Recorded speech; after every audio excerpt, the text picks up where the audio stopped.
আমার জীবনে এই একমাত্র আকাঙ্ক্ষা যে আমি এমন একটি যন্ত্র চালাইয়া যাইব, যাহা প্রত্যেক ব্যক্তির নিকট উচ্চ উচ্চ ভাবরাশি বহন করিয়া লইয়া যাইবে।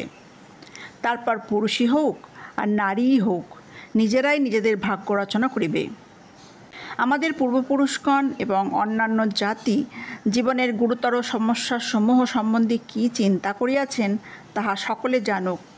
বিশেষত তাহারা দেখুক অপরে এক্ষণে কী করিতেছে, তারপর তাহারা কি করিবে স্থির করুক। রাসায়নিক দ্রব্যগুলি আমরা একসঙ্গে রাখিয়া দিব মাত্র, উহারা প্রকৃতির নিয়মে দানা বাঁধিবে। তাহারা আমার খুব বন্ধু, শুধু শিকাগোয় নয়, সমগ্র আমেরিকায়। তাহাদের দয়ার জন্য কতদূর কৃতজ্ঞ তাহা প্রকাশ করা আমার সাধ্য নয়। প্রভু তাহাদিগকে আশীর্বাদ করুন। এই দেশে মহিলাগণ সমুদয় জাতীয় কৃষ্টির প্রতিনিধিস্বরূপ। পুরুষেরা কার্যে এত ব্যস্ত যে আত্মোন্নতির সময় পায় না। এখানকার মহিলাগণ বড় বড় আন্দোলনের প্রাণস্বরূপ। দৃঢ়ভাবে কার্য করিয়া যাও, অবিচলিত অধ্যাবসায় হও ও প্রভুর উপর বিশ্বাস রাখো।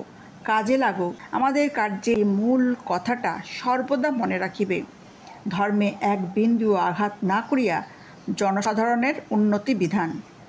মনে রাখিবে, দরিদ্রের কুটিরেই আমাদের জাতীয় জীবন স্পন্দিত হইতেছে, কিন্তু হায়, কেহই ইহাদের জন্য কিছুই করে নাই।